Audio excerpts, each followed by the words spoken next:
I'm John Billingsley, and you are listening to Beyond Track podcast. What are some thoughts of yours towards the whole, is Star Trek getting too woke? The idea that a show that exists to push the boundaries in terms of what is acceptable and what it should be like just part of our human condition, which is, everybody on the fucking ship, as long as you're nice. To me, it's like you can't be too woke.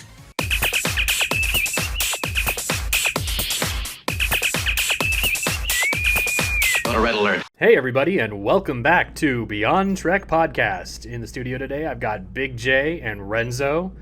We're here to talk to you today about the new Lower Decks episode, Mugato Gumato. As Renzo is very nicely pointing out, if you're watching the VOD. If you're listening to us on audio, check out the VOD. We have cool graphics and backgrounds. But before we get into that, there was a special announcement that broke today, which is Thursday, in the world of Trekdom. If you haven't heard yet, because you might be listening to this on a Monday, we'll let you know what that awesome news is at the end of this episode.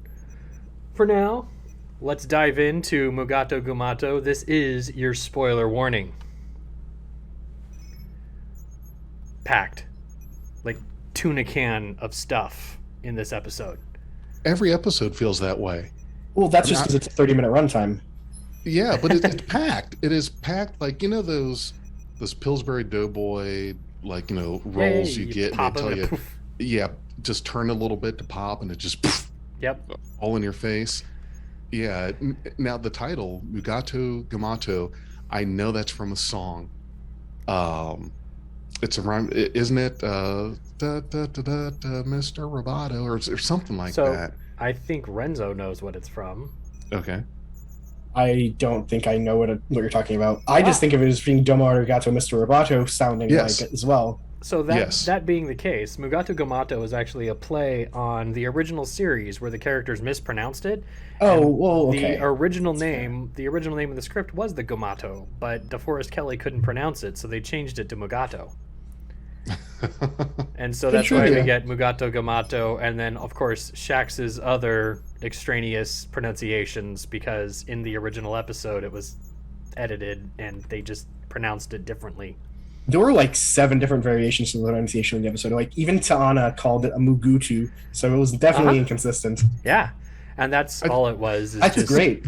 Playing on the fact that not every character pronounces the same thing the same way in the different scenes that they're in.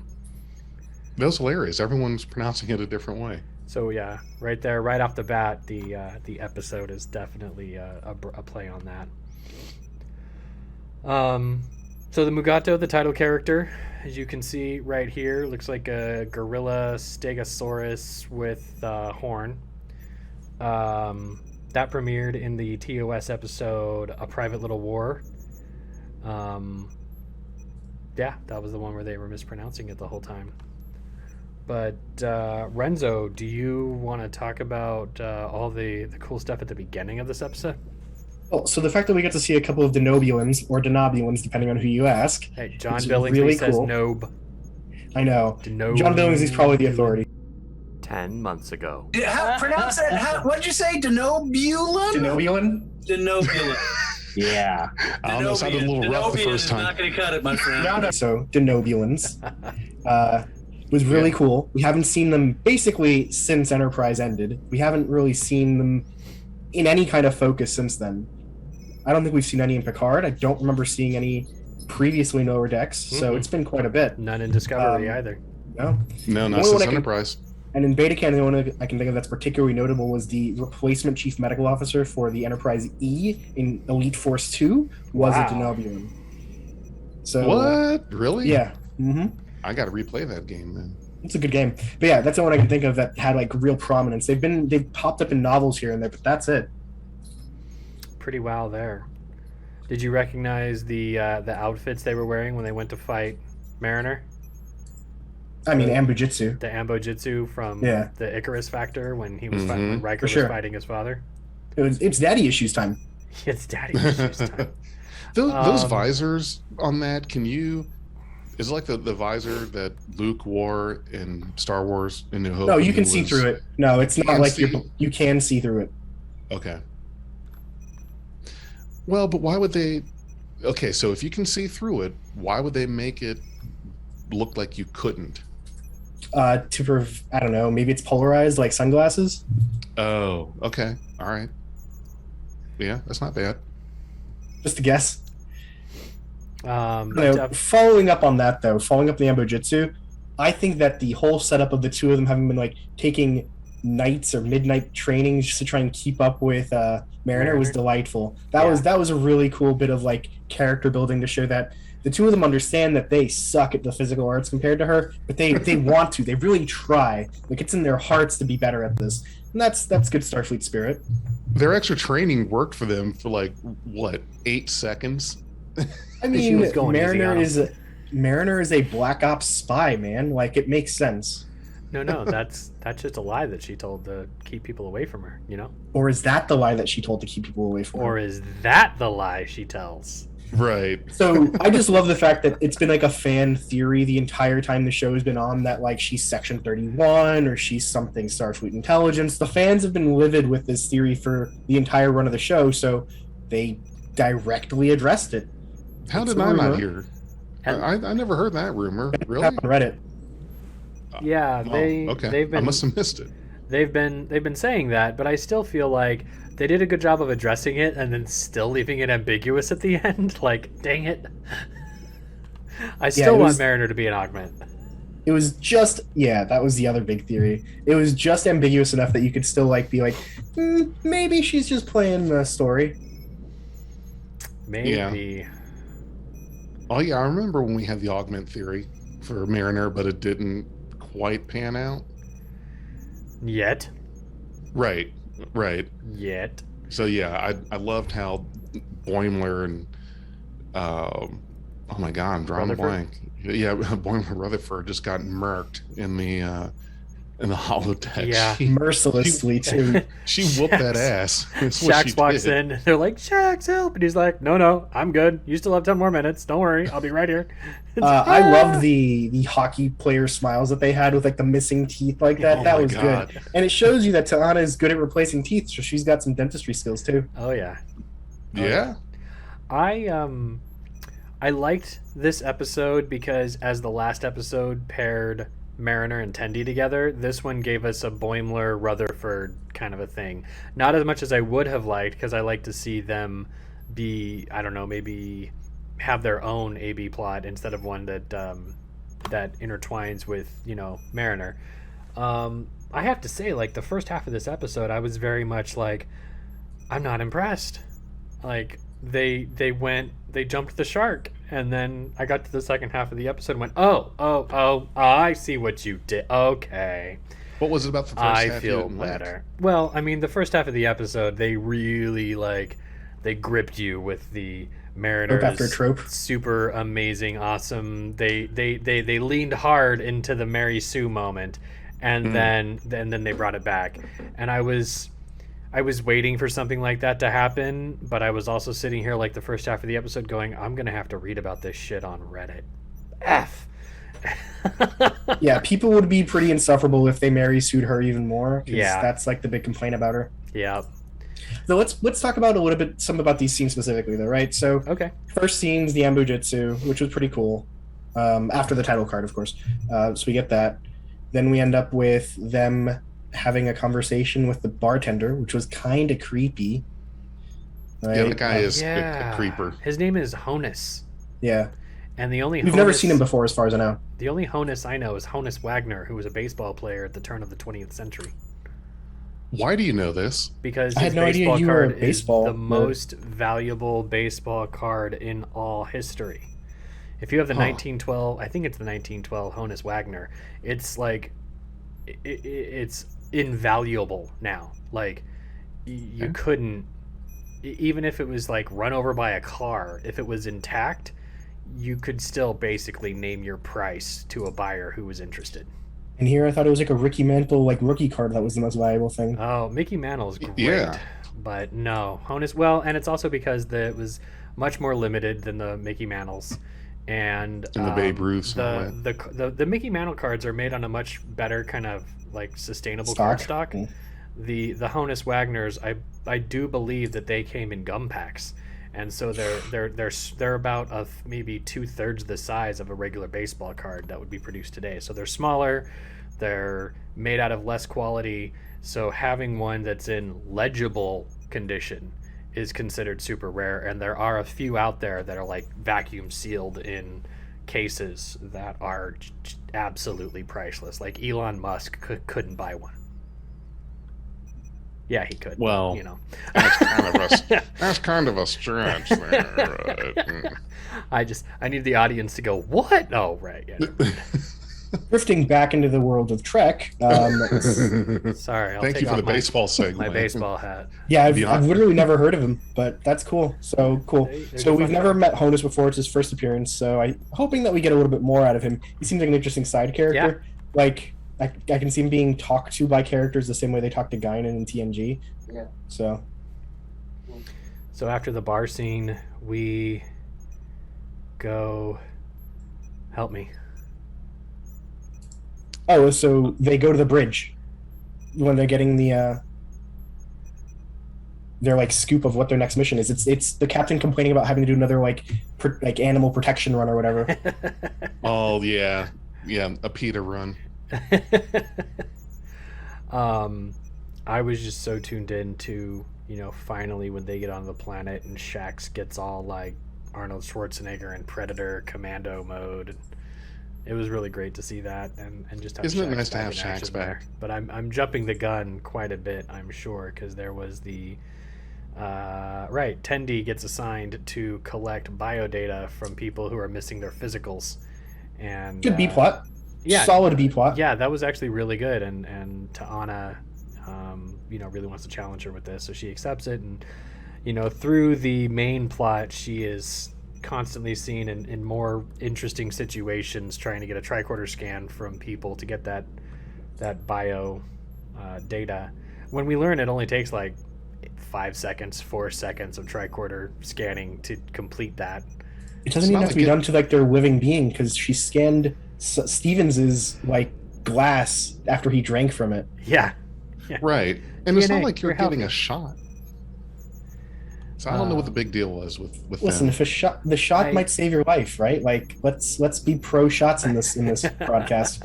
But did you look at the list of who's actually on the annual physical exam on the red list? I saw Counselor Muglimo. Mm-hmm. Muglimo was there. Lieutenant Commander Stevens was there. Jet was there as we saw him. Right.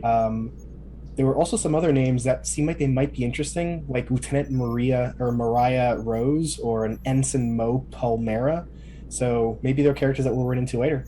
Huh. Or a Chief Lars Lundy. Lars? Maybe yeah, like Lars Ulrich, the drummer from Metallica. Yeah. I thought Lars was the guy who had like the red hair that kind of like went up. It looks like it goes up into a point a little bit.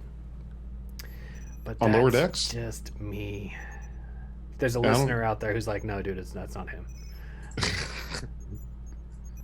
Well, if we're wrong, you tell us. We love the comments that tell us we're wrong. They're the best. Yeah, we do.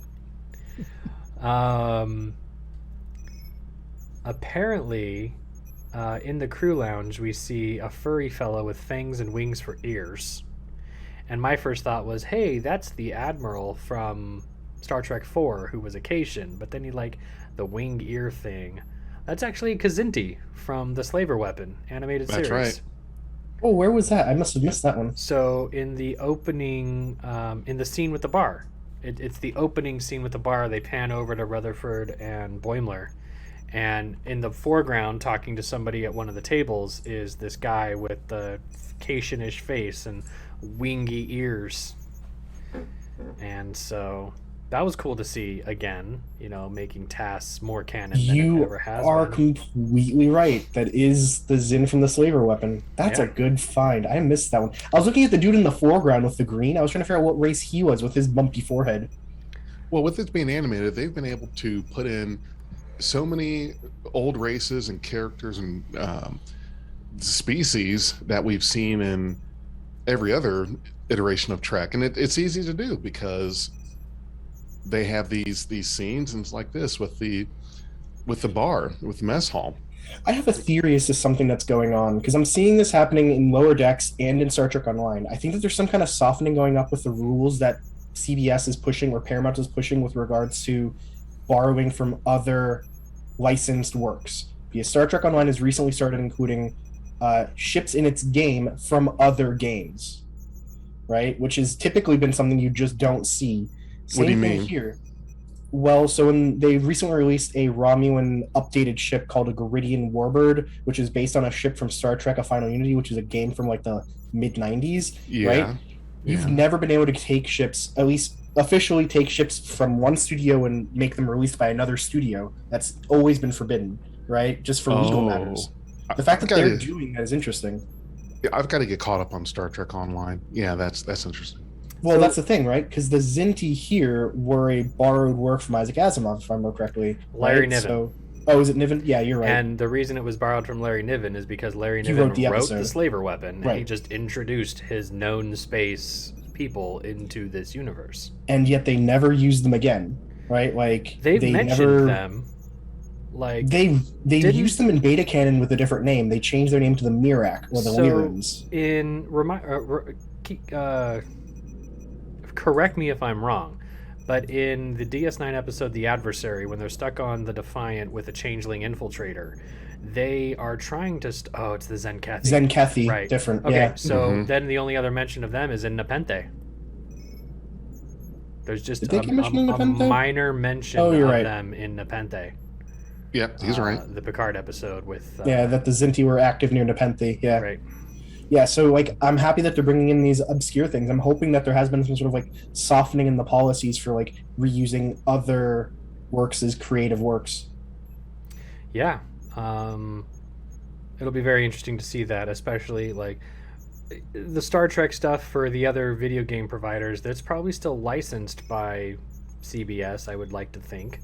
So it makes it easier to use there. But even the Kzinti, that's like Larry Niven's estate. Like, Right. Which is Being why able I'm to saying use it's that. interesting.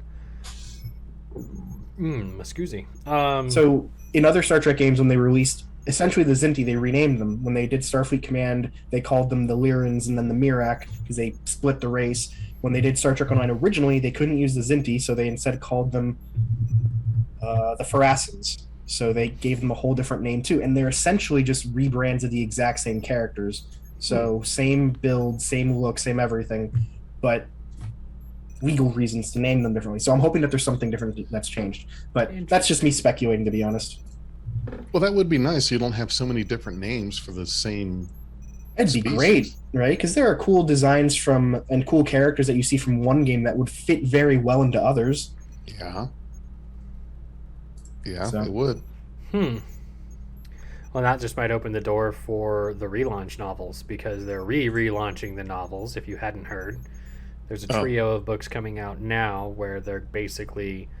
I think what happens is they realize they've been stuck in an alternate timeline for several millennia or centuries or something like that, and they have to go back and undo that at the risk of everything. And so they essentially end the literature verse, the existing canon of Star Trek in the books, so that new books can be written with Picard and Discovery in mind. Well, that's the problem, right? Where the literature verse ended was after a massive Borg invasion that wiped out planets of the Federation, Mhm. trillions of lives. Like, they blew up stars to try and slow them down. Then they ruined the Borg and re-merged them with their creator. Like, they did a whole lot at the end of the Star Trek literature verse, right? It's Yeah. not something you can just, like, continue on from here from. They literally assimilated Andoria as a planet, if I remember correctly. Pluto was turned into an additional Borg cube,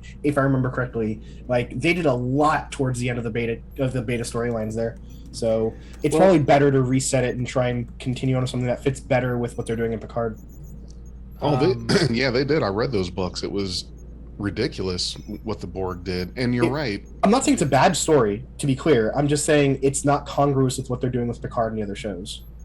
So, okay, I get it. It's harder to incorporate because the beta canon is its own canon that's now running a lot more parallel with the canon.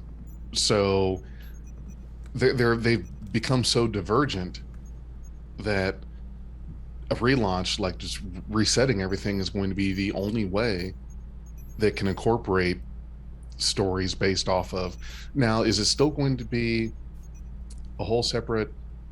Well, okay, yeah, I answered my own question. It's definitely going to be beta canon because the books have to follow the canon of the show's movies. Show's movies can do whatever the hell they want. So that's what the original Literatureverse was really good at doing. They were really good at filling in stories between big stories, right? So, for example, Klingon Academy is a video game. It fills in the entire story of what got Chang to betray Gorkon for his intentions, right? Like, it gives you so much more background. With the same voice actors, with the same actors for it. It was a fantastic game, but they fill in the blank of what drove Chang to betray the Klingon Empire and kill his own chancellor to do this thing. Like, and it makes more sense when you fill it in. Same thing with the Lost Era novels. They make sense as to, well, what was the Enterprise C up to that got it blown up at Narendra, right? Like, what was going on, right? Like, how did the Khitomer Accords really form after the Undiscovered Country, etc.? It fills in blanks. Stuff that's not going to get revisited by a show because it would require the actors from the other shows, and that's not where new shows go. So we're way off base, but I did want to bring up this trilogy that's starting this month. There's Star Trek Coda trilogy, which is well beyond the Borg invasion that happened like 6-7 years ago. These 3 books, Moments Asunder, The Ashes of Tomorrow, and Oblivion's Gate, coming out September, October, and November this year. Those are already pre-ordered. So but those are supposed to be like the complete end of the literature verse, so that new books can be made. It's almost like when Disney ended the old legacy canon for Star Wars. There's more dignity to this. Issued new stuff. There's more dignity to this. So when the Star Wars expanded universe was ended, it was really just, we're not printing more stories. It's done. They didn't give it an ending, a send off, nothing. Here they're at least telling you, oh, the characters realize that there was some sort of divergence in their plot line of their universe, and they try and undo it or do something with it, right? Like, that is a much better ending than just done, moving on. The last book is The Crews of Jean-Luc Picard, Benjamin Sisko, Esri Dax, and William Riker unite to prevent a cosmic-level apocalypse, only to find that some fates really are inevitable. The temporal apocalypse forces Starfleet's greatest heroes to make the greatest sacrifices of their lives. I'm getting these books. Really intense. I'm telling you, they sound great. Like, it's a good way to, it's a good send-off. The artwork for the covers of these books is primo. Like, I would get a 3-piece panorama of just the covers of these books. They're so good. I hadn't looked at the covers. Doing that. So, quick question. How did this plane end up where it's at right now? Renzo and I got to talking and we didn't stop.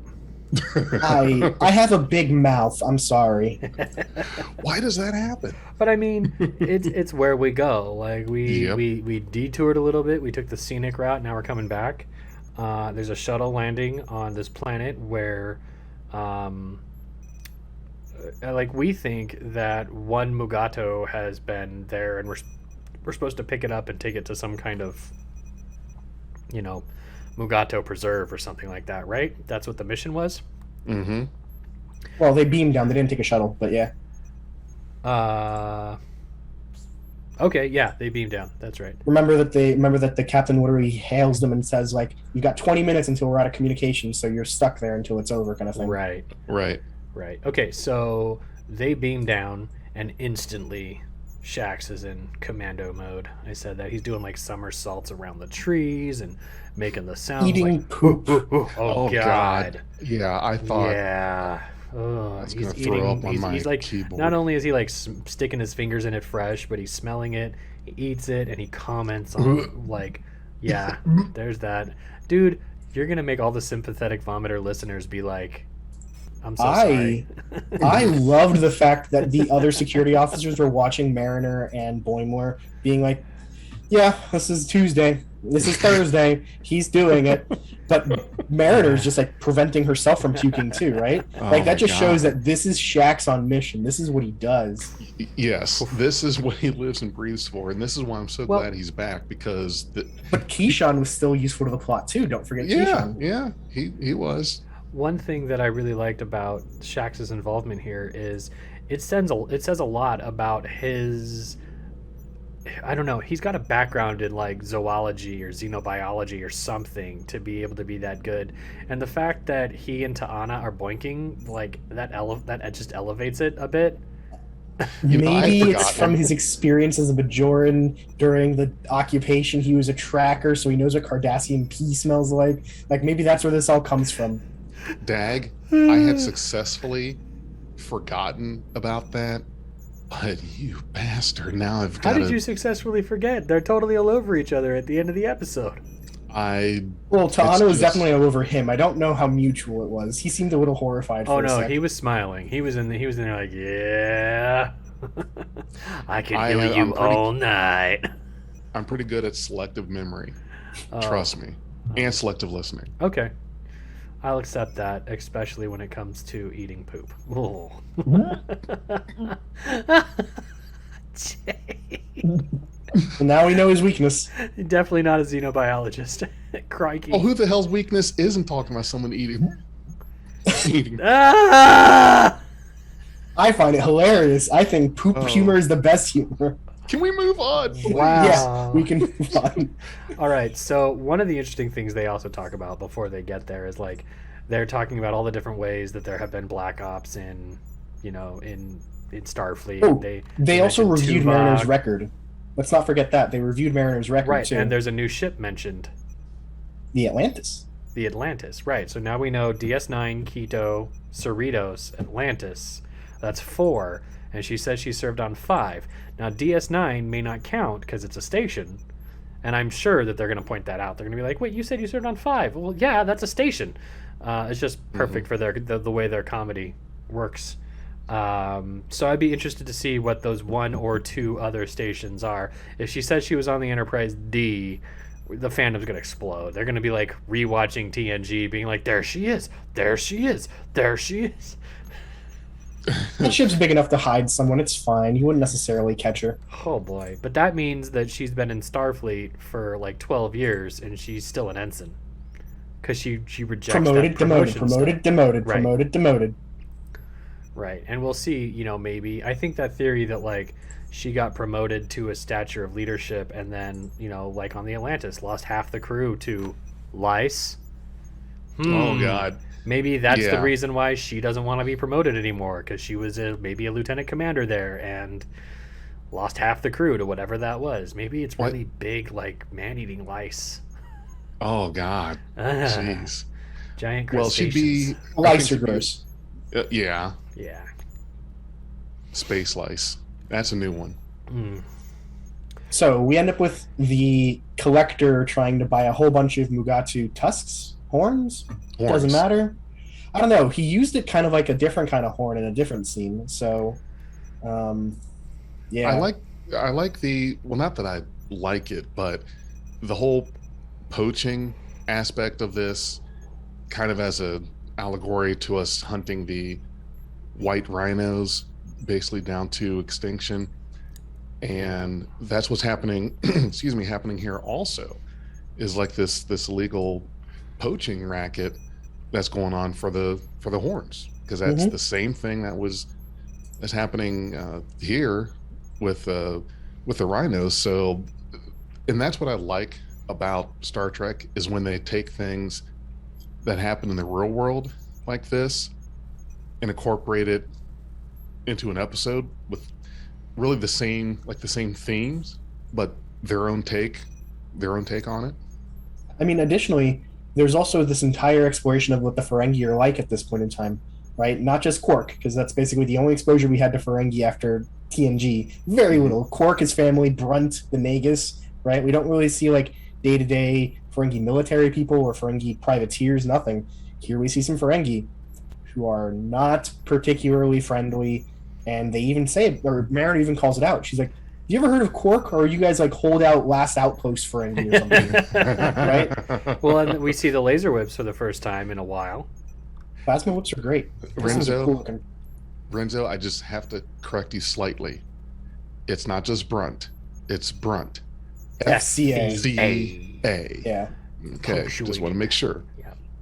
One of the best things is just reusing a good actor for many characters. And in Star Trek Online, they actually did that. They have like a whole scene where it's just like different versions of Jeff Combs talking to himself. It's great. Oh my God, that's hilarious. I saw Jeffrey Combs today in an episode of Hunter, if you remember Hunter from old TV. It was a 1991 episode, and he played, get it? The bad guy. Mm-hmm. It was great. So yeah, Tendy's, running around the ship. She goes to she goes to the mess hall and does what you said, where she scans a glass that the guy is drinking, and she's like, well, you better drink some milk because you could get osteoporosis. And as soon as she leaves, his hip goes out. Doesn't he request a beam out? Yeah, emergency beam out from Ta'ana herself. Ow. There's another great scene right there too, right? It's when the guy who was trying to buy the Mugato horns flies away from the planet and gets grabbed by a tractor beam. And then the ship just literally falls apart from the lowest setting tractor beam. Yep. And or did it? Yeah. Right. No, that is pretty cool, and it's cool how that resolves at the end, and we get to see something cool at the at the end there. Also, that guy might be an Aquan. I've never. They were introduced in the TAS episode, the ambergris element. Though we'd only ever seen them underwater, that episode implies that some of them retain the ability to breathe air.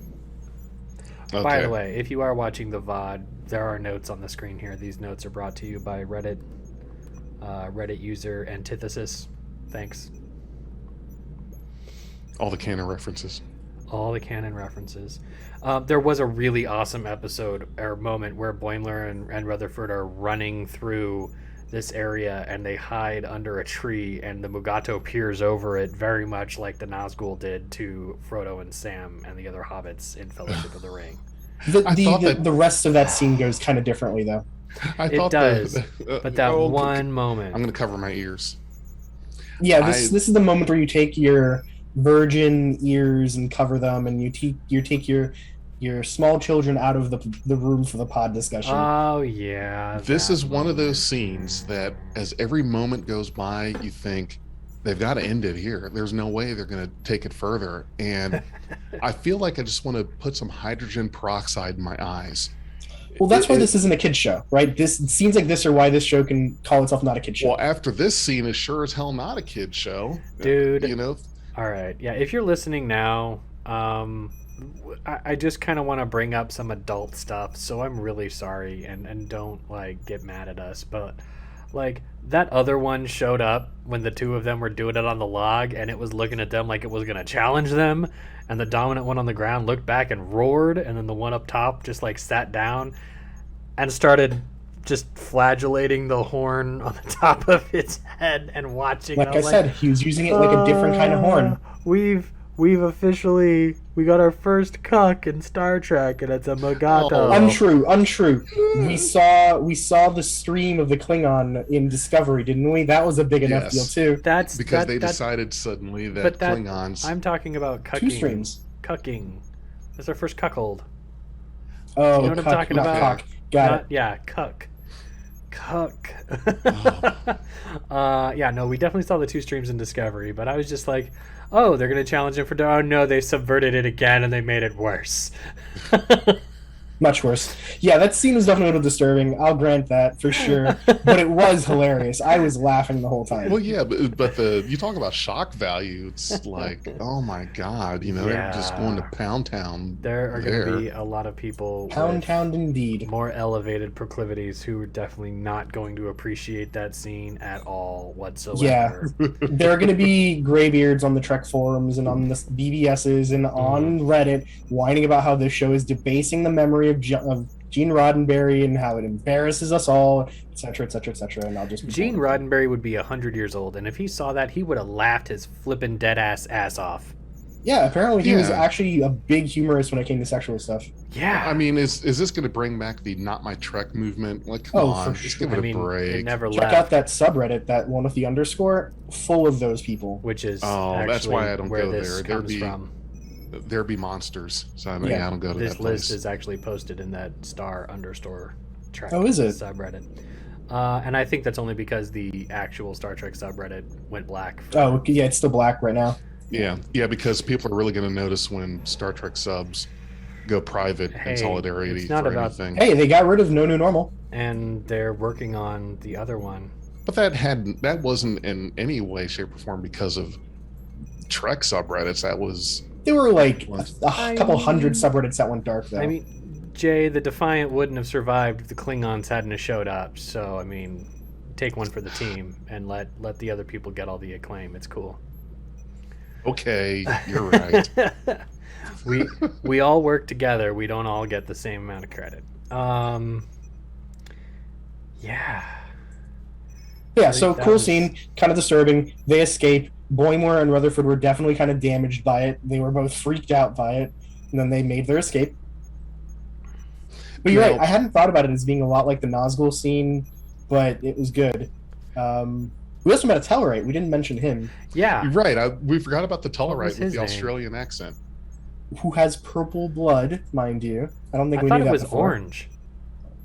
Hold on, let me find it again. It happened so quickly. It did happen No. pretty quickly. The orange. I think you're thinking of when the Mugato got loose in the the outpost. That was a Ferengi that got murked. Oh, And, you're right. You're right. Yeah, no, because the Mugato had this dude's head in his mouth and it was purple blood. You are correct. Yeah. Yeah. Oh, and another reason that we totally slipped over the fact that in the riot in the area there, Boimler and Rutherford thought they saw Mariner stab and eat or bite Shax Yeah. and go a little nuts there.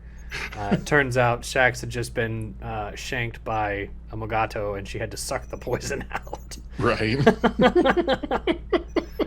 Yikes. So they're like running through the forest from Mariner and then the Mugato, and then Mariner shows up after Tellarite guy gets knocked out. Oh right, I've done 5 books on the Mugato. Oh, you've done 5 books? No, I've only read 5 books. 5 books. Ah!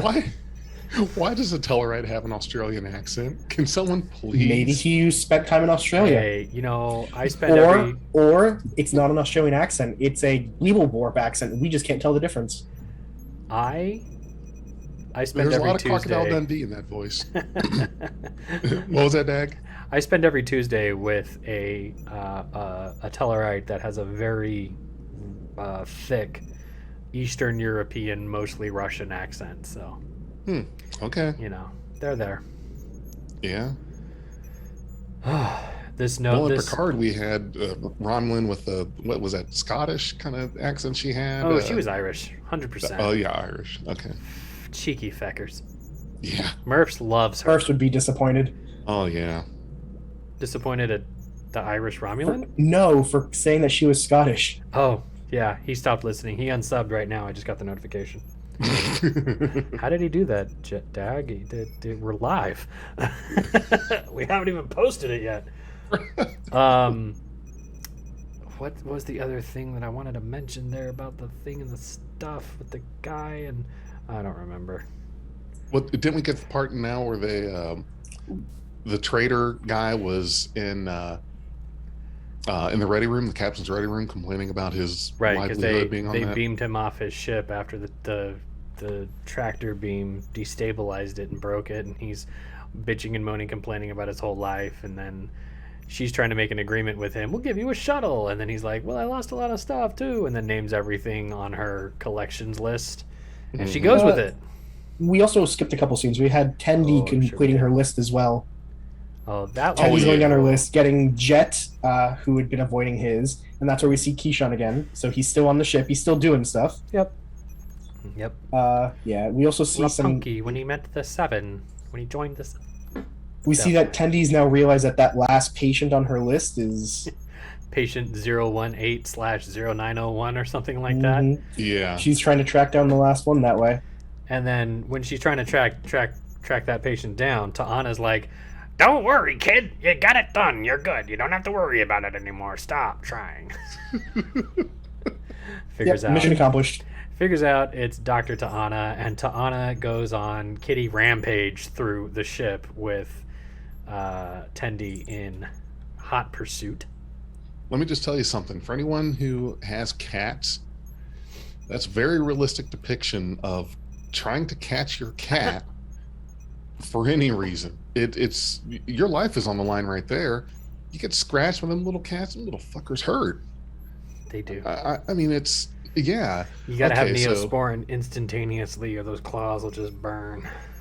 So there was a little segue here. I gotta tell you this story. So this was a few years ago.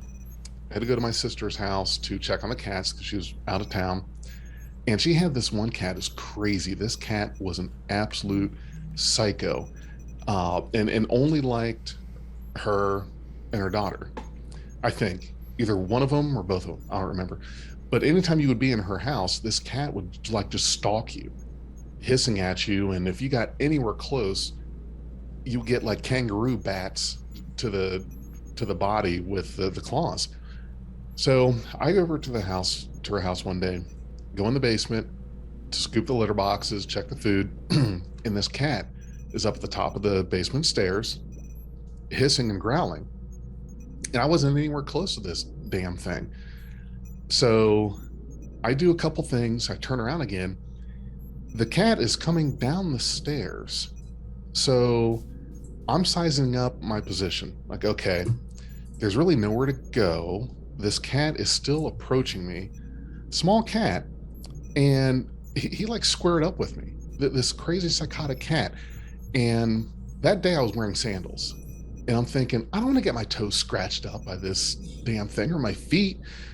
I tried to like kind of push my foot out to shoo the cat away. And he swung at me. It took a swipe. And I'm looking to see if I can find a broom or something close by. I kid you not. This crazy ass cat saw fit to come down the stairs. I was minding my own business and was like, yeah, it was going to be. And that's what I was thinking at that time, Dag, was, oh, how scratched up am I going to get in this encounter? This is some bullshit. I mean, I was able to get by him and get out of there, but still. Cats don't know how small they are. They have no concept of their size. They think that they're still tigers. They think they're still tigers. Yep. Mm-hmm. Yeah. I have two of them. One of them's fairly decent. The other one, she'll cut you up. She'll be like, "Good morning, / hey, thanks for the food, / are you watching Star Trek again, / I get a lot of those. Right, so we circle back around in the story to... So Mariner has met up with Rutherford and Boimler and sort of eases their concerns and tells while them... caught in the Mugato trap. Right, yeah, she gets caught in the Mugato trap, can't get out. The Ferengi show up, she tells them to hide, they do whips on her wrists and take her in, and Boimler and Rutherford are left to their own devices. They go back to the compound where the Ferengi were poaching said Mugato and sneak into a room with a bunch of tools and go to work with a plan. Meanwhile, Mariner is just jive talking with the Ferengis as she always does, like agitating them, which is great. And it just delays them long enough for Boimler and Rutherford to walk in with a projector gun. Well, I mean, it started to look like the bazooka from Amok Time, or not Amok Time. It Arena. Was, Arena. Yeah. Arena. The episode was on the one night. that Kirk used against the Gorn. Right. He just improvises a bazooka out of bamboo, some saltpeter, and rocks. Right, because why not? Haven't you? Why not? Right? Like, haven't you done that a couple times? I could tell you, but I have a projector to show you why I wouldn't do it again. So, yeah, and he pulls out a slideshow. One of the interesting moments here that we didn't talk about because we're calling back to it now is that earlier in the episode, Mariner kind of gave Boimler and Rutherford crap for playing Diplomath which is a game about using math and negotiation skills to agree, and you win the game when you come to a agreement. Compromise. Yeah, the compromise is the important thing. And usually you end up with a compromise when both of the players aren't satisfied with the outcome, so you win. And it's a very interesting spin on the victory condition of games. So they basically play it in real life, having turned this would have been a bazooka into a projector, and they start projecting all of their long-term gains and, you know, the accessorizing and, you know, food and all the just the ways they could expand if they turned it into a Mugato preserve instead. They had a roadmap. Here's a roadmap. It was a whole business. prospectus. It was great. It's wonderful. Like the programming there. I wonder if Badgie is in the new IAM plant, how quickly that happened. It was very well put together. And the Ferengi were totally bought it. And they're like, you know, usually I'm all interested in profit, but this is amazing. This is that long-term game. Yeah. That's where that's the sweet spot. That's where it's at. Yep. So we end up with them agreeing. We have a cool closing shot where a lot of this preserve has seemingly already been established. The Mugato are frolicking, not like they did earlier, but there's like a baby now. I don't know how long their gestation is. I don't know if it's the same one, but whatever. The dude, Hyde, who took off with a shuttle, is revealed to be a scammer when Freeman is talking to the Admiral, and the Admiral said, well, watch out, there's scammers out there who have crappy ships that fall apart on a tractor beam and then, you know, just ransom you out of other stuff. So Hyde is in his shuttle with a whole bunch of Freeman stuff in there. Now the shuttle's name was scratched out, and I didn't catch what had been scratched out and replaced with. So that would be really interesting. I saw the name to catch that, because I didn't catch it. But I think Rutherford's looking, or Renzo's looking it up right now. Was it? Why do I want to say Saint Leon? I don't know. Hold on. It would be funny if it was the T'Pol or something like that. But so the name of the ship originally was the Joshua Tree. Yep. Oh, that's right. Jesus. What he wrote into it is not in English. Like it's not in Latin characters, so it's not something I can read. Huh. Okay. All right. But he did say the name of his ship from before. So it might just be the same word again. In a different language. Okay. Well, he gets pulled off the shuttle. They get their stuff back, and he actually gets he agrees with Freeman that he's going to help take care of the Mugato Preserve as penance instead of being turned into a Starfleet, police academy. Yeah, Federation penal colony. So he decides to I don't know where my words are. I'm glad that you got me. He decides to go help with the budding amusement park and zoo attraction down there, which I hope that I don't think we will come back to it, but that looks like that would be the great makings for a menagerie down there. Basically just a zoo. Make it a zoo. Bring animals from all over the quadrant, and charge and mission. I mean, those Ferengi are going to make bank.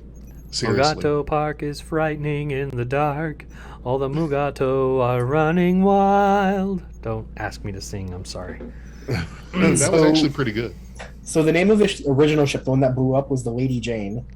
And there are the same number of characters in what's written on the shuttle afterwards, but they are not in letters that I understand. So it might be that. It's a great catch in any case. Anybody who knows how to speak Hyde's language can let us know. And I do think you're right. I do think he's an Aquan. I looked up the Aquans too, because I think you're right. Okay. Well, that's not me. That's Antithesis. Fair. Gotcha. Yeah, so one of the things that Hyde has procured in that scene is a baseball. I'm pointing at I missed the baseball. There's baseball on it. It's a pretty packed room. It is. Pretty packed shuttlecraft. But yeah, he's got a baseball. Cisco had a baseball. It's kind of cool there. It looks like he's got some Andorian ale, some Romulan ale. Yeah, he's got all of Freeman's stuff for sure. You're right about the baseball. He's using it as like a footrest. And they, where do they end this episode? It's not in the brig. So they play more games in the They play more Right. Mariner's diplomat. playing. They're trying to Mariner's playing play diplomat, and she's like, I don't know, guys, I'm not so great. And she goes and gets drinks, and he's like, how is she kicking our asses like this? Yeah, because she's, She's good at everything. Well, she's also got years and wisdom, and I don't know if if anybody listening is in the crowd where you have friends who are a decade older or a decade younger than you, but you may find You guys yourself. are my friends. You're older. Yeah, I find myself seriously outmatched by you all the time, so never mind. Oh, stop it. But no, your wisdom always teaches me new things, both of you. Well, I appreciate Renzo that. is razor sharp, young Padawan. But you know, in different crowds, you may find yourself going, wow, these people barely know anything. I could just totally school this crowd. And then you might be hanging out with people that are a little bit older than you, and you're like, wow, I feel so stupid right now. Could happen. Yeah. Mariner has just lived. And we'll find out more about her history as the season progresses. We just did episode 4 of 10, 40% through this season. Wow. Already. It's going by quick.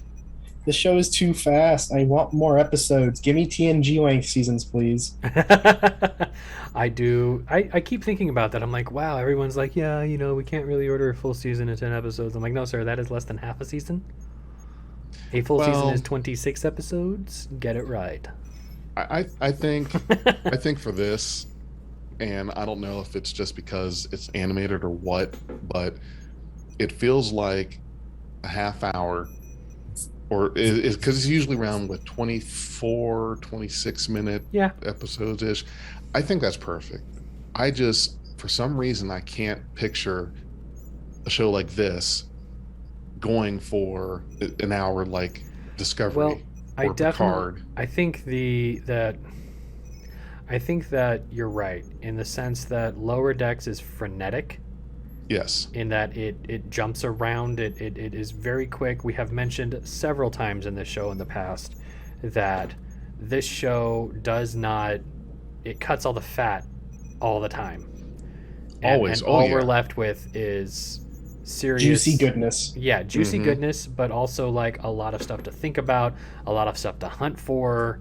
It tickles the nostalgia bone. It gives us a fun action comedy. It really hits a lot of demographics there.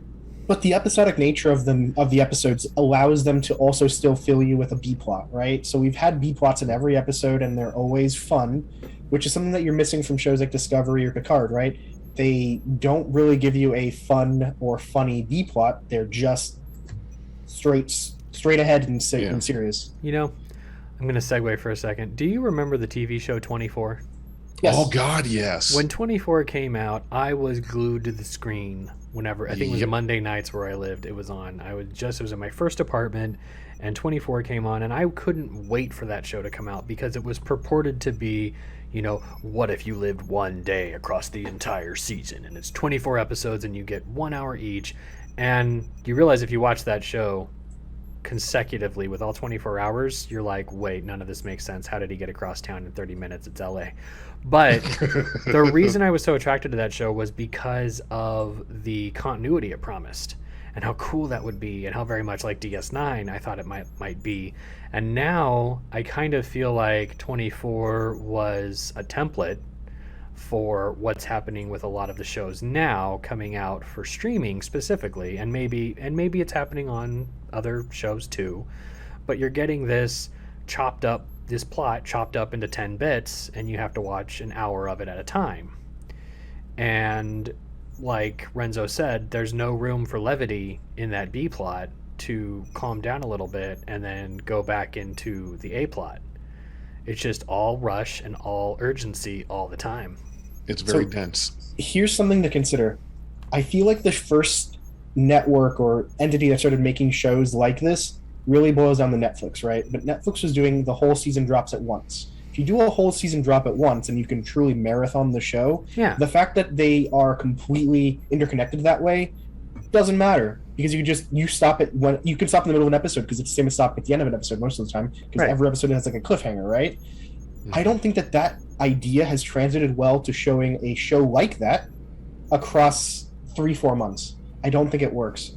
I think that we should go back to having more encapsulated episodes generally, especially for sci-fi shows. I think it just makes more sense.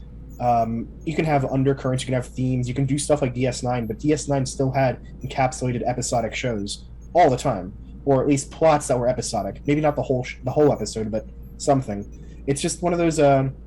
It's the reality of modern TV that serialization has taken over, and I just think we might need to take a step back at some point to get some more perspective on it. Right? Like we had the episodic days, now we're in the serialized days, and maybe we just need a better balance of both. Well, having that smaller chunk of content to keep up with, I think that Discovery, Picard, being around 12, 13 episodes a season, that's just right. That's keep them dense, keep the fat off it, keep it compact, and because you don't have the syndication anymore, there's actually a cutoff, a requirement for syndication. I want to say it was 100 episodes. I could be wrong, but there was definitely a requirement for syndication that you had to have X number of episodes. So the motivation was a lot different. You wanted to have these 24, 26 episode seasons. That was just the TV landscape then. Yeah. And that was what made 24 work so well, because it was a show of its time. It fit shows that had seasons like that, and it was a great pioneer in the serialization because so much happened in that 1 hour. Every hour, you couldn't afford to miss an hour. You miss an hour, and you can't continue with the show. You have to go back to watch it. Yes, there's too much that happens in the. I used to call it the Jack Bauer Power Hour.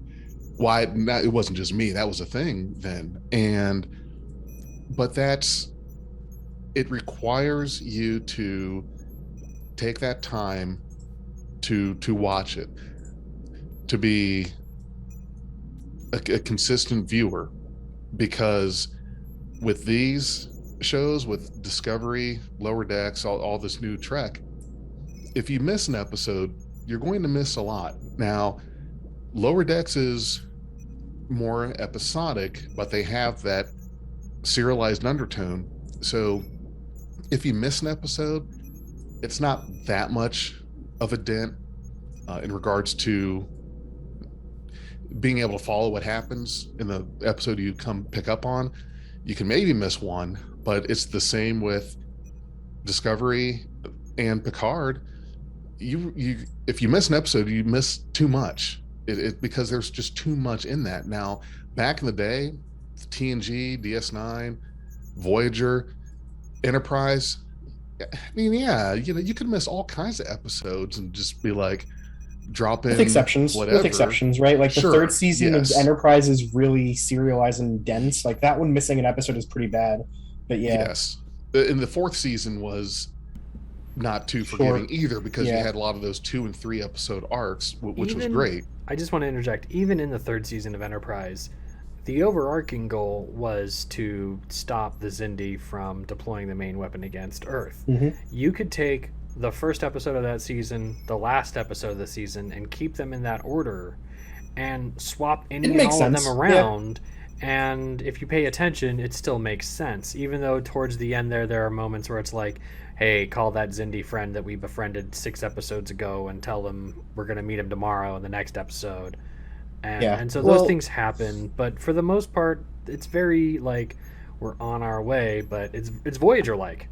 One thing I want to point out, though, is when you look at the fan reactions to episodes of both Picard and of Discovery, I can't speak for everyone to say if these are the favorite episodes, but many people's favorite episodes are Magic to Make the Sanest Man Go Mad and Nepenthe, both of which are outside of the main storylines, both of which could be seen as filler episodes that you could completely skip and just continue on. Yet they are both in the tops of people's lists for favorite episodes. Interesting. Okay, so the ones that can be seen by itself or missed and not affect what you're watching this season are the ones that are the favorites. But That's also, interesting. magic to make the sanest man go mad. That's almost a tongue twister for me. It The hell of is. a name. It's I love that episode because number one, nostalgia. We get Harcourt Fenton back. That's great. Rainn Wilson, also a big draw because he's just so charismatic.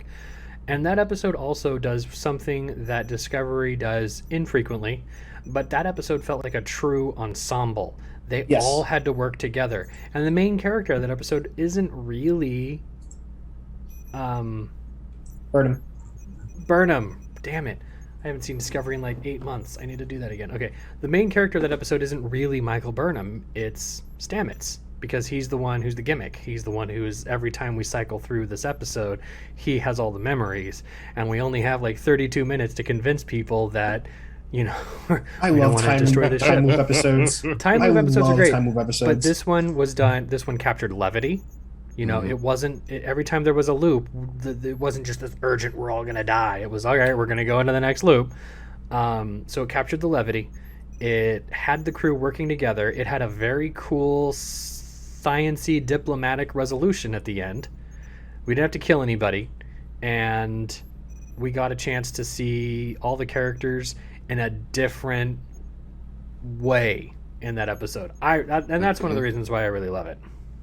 Yeah, but well, you see my point though, right? Like, Right. the episode is different in tone and different in format than most of the rest of the series, and yet it's seen as very well regarded. Same thing is true for Nepenthe. Nepenthe is kind of like a break in the tension and action of Picard, and people again generally loved that episode, right? So I think that, you know, in the unlikely event that somebody who actually works for one of these shows or the writers for one of these shows listens to this, rethink maybe a little bit about how serious and how big high stakes you want your seasons to be. Maybe dial it back a little bit, right? Like, what were the stakes for the entirety of Voyager? Getting home. What were the stakes for TNG? Finding new shit, right? Like, and those are very well regarded ideas. So maybe preventing another disaster is maybe just bring it down a couple notches. Well, Yeah, that's a real... Go ahead, Jay. Well, I was just going to say TNG really didn't have stakes like that is the definition.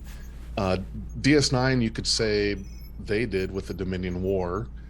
There were high stakes there. Voyager getting home, Enterprise having to save Earth, stop the Xindi. That depends on the season, though, right? Like, the seasons on Enterprise, each one had a very different tone. The first season was what's out there. The second season was what's out there and there. The third season was stop the Xindi. The fourth season had 11 different things, right? Like, it was very muddled. It was obviously compressed. Right, I wish that show could have gone on for a full 7 seasons just to see what they wanted to do with it. And we have to remember, the fourth season wasn't compressed because they knew they were going to cancel it. Everybody on that show got the note the morning that they were coming in to do like episode 16 or something like that. They were going through that season expecting to do a season 5, and there were season 5 things that were supposed to happen. At Star Trek Las Vegas just last month, they did a panel on that, what could have been season 5 of Enterprise, and John Billingsley was a part of that with Dominic Keating and the actor who played Trip, Connor Trenier.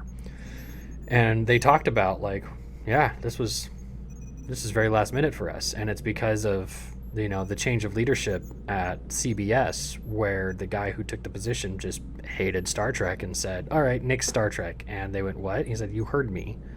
Not only did they nix Star Trek, but they split the movie and television properties, which is why Star Trek basically disappeared off the map for 12 years. Hey, that ties back to my theory from earlier, right? So now that the ownership and the rights for both things are back under one company and one corporate entity, that might make it easier to renegotiate things for, like, oh, the ships from Star Trek, a final Unity can be in Star Trek Online now, or maybe it's over their own because it's now one entity instead of like 7 negotiating. Yeah, you're not wrong, and that might be another motivator. They're looking towards what Disney did with Star Wars as a guideline, not necessarily like the truth, but it's a guideline. Now that their 2 biggest powerhouse, you know, franchises are back together, they can just take all of it and bring it together into one big Well, I feel like they've also learned something from the Marvel Cinematic Universe as well, right? Like, if you look at the movies in the Thor line, they have a very different tone than the movies in the like Spider-Man line, right? They're not Right. congruous, right? Right, So they're trying different things for different people. Same thing as the Star Trek shows, right? Yeah. People who like Picard may not necessarily like Discovery or Lower Decks, but at least they're watching Picard. Same thing. Right, and I hope that Lower Decks does not fall into the we've got to have something For high everyone. stakes. Oh yeah. Well, yeah, right. Not for everyone, but then also, to me, this show and so far this far into the season, I like the fact that there's not some galaxy shattering, universe shattering debacle that they're having to avoid. The Pakleds, they're going to ruin everything. The Pakleds are going to cause an implosion of our universe. The Pakleds. Yeah, not really. I hope they don't do that. Yeah, like No. yes, make the Pakleds the baddies, but don't make it something like that. Interesting. Keep them interesting. Don't make them Yes. hackneyed and boring, right? Well, and even then, what's happening in Lower Decks is they set it up to be sort of episodic. We do second contact. We're not on the front lines. We're not out there doing all the crazy exploration. We're just making sure people get their comm channels and maybe dust a few buildings or something like that. They're welcome packets. Yeah, they set up the audience to be like, this is not going to be Star Trek Enterprise where the stakes are huge. The stakes will be what the stakes are, but they're usually personal. Mm-hmm. I That's about. mean, I feel like honestly, I know more about Tendi than I do about Stamets, right? Or I know more about Rutherford than I do about like Rios, right? Like I don't feel like I've gotten to know much about like their backgrounds, their hobbies than we have from characters on the Cerritos. That's true. And also, like, I just saw a thread the other day where like people are like, I know the characters of, like, I can name all of the bridge crew of Lower Decks. I can't name all of the bridge crew of Discovery anymore. Like, I can when I'm watching the show, but in memory, it doesn't stick. Owo, Detmer, Bryce. Yeah. Michael, but I mean, I Yeah. gaffed earlier. Yeah, I you forgot have to stop and do Michael it. Burnham's name. Saru, still my favorite character on Discovery. Lorca, couldn't remember his name 3 months ago. And it's just, It could just be age. what's the name of the two doctors on Discovery? Culber. And Yeah. right? Right. It's something with a P, right? Name Culber two. and the other one, Name two nurses on the Enterprise D. Agawa. Is that the And- or Dr. Solar is the other doctor Done. on the Enterprise D? Okay, yeah, okay. Other Well, doctor. and then Right. Nurse But Agawa. but how many appearances did Dr. Solar have? Just one, I think. One. But she's mentioned a couple more times. Right. Right.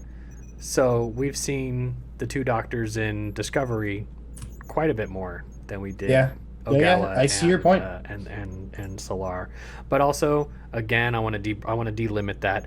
We've had 25 years to watch and rewatch TNG and commit that stuff to memory. Pollard. I knew it was the P. Right.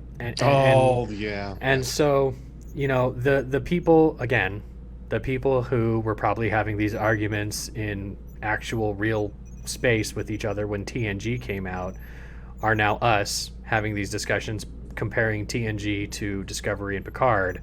In 20 years, Discovery and Picard are going to be as well loved as Enterprise today.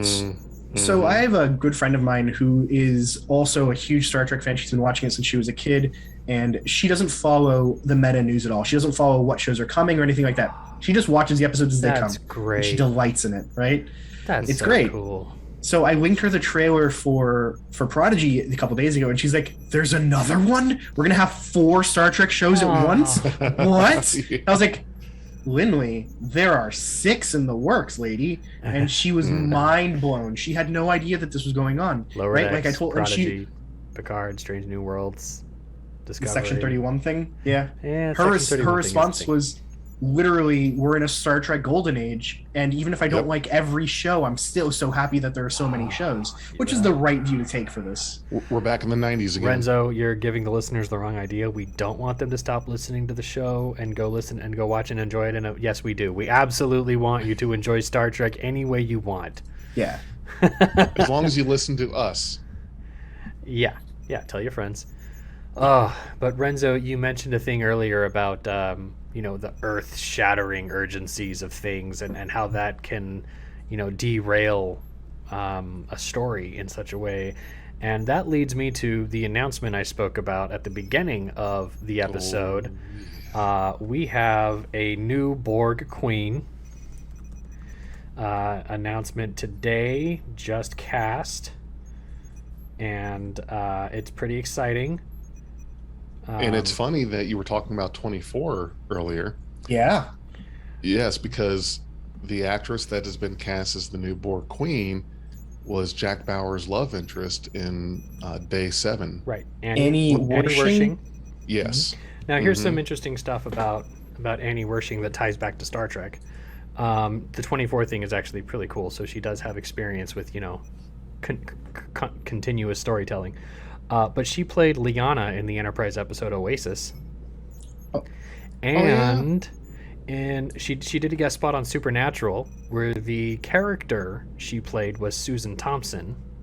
And if you know where I'm going with this, the actress Susanna Thompson played the Borg Queen in the Star Trek Voyager episodes Dark Frontier and Unimatrix Zero. I'm excited about her being cast as that's your dagism.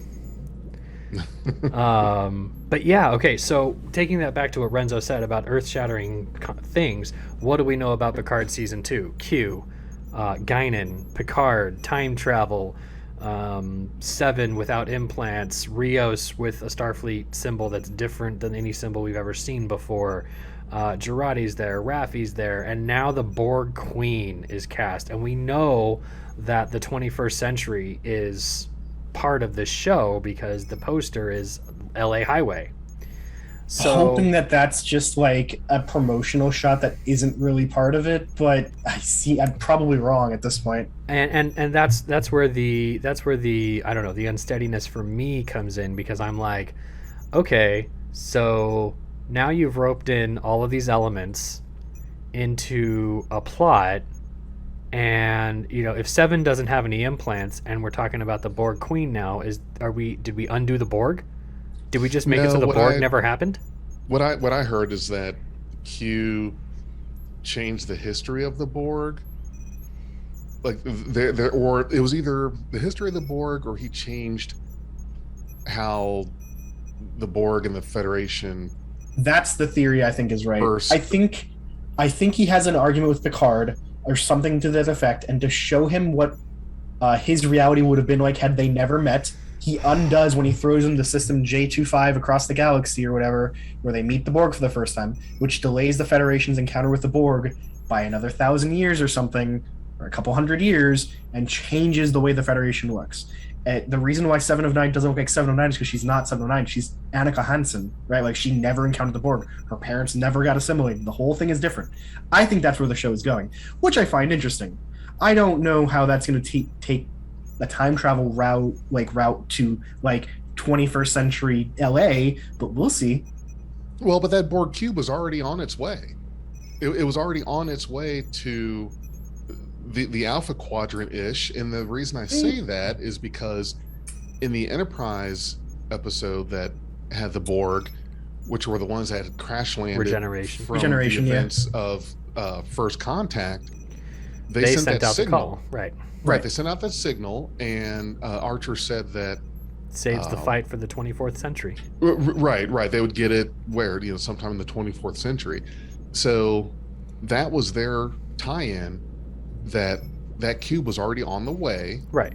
We have a bootstrap paradox. I think that's to investigate. I think that's assuming the reason for it being there, right? Like, that's cum hoc ergo propter hoc. The two things happen together, so one must cause the other.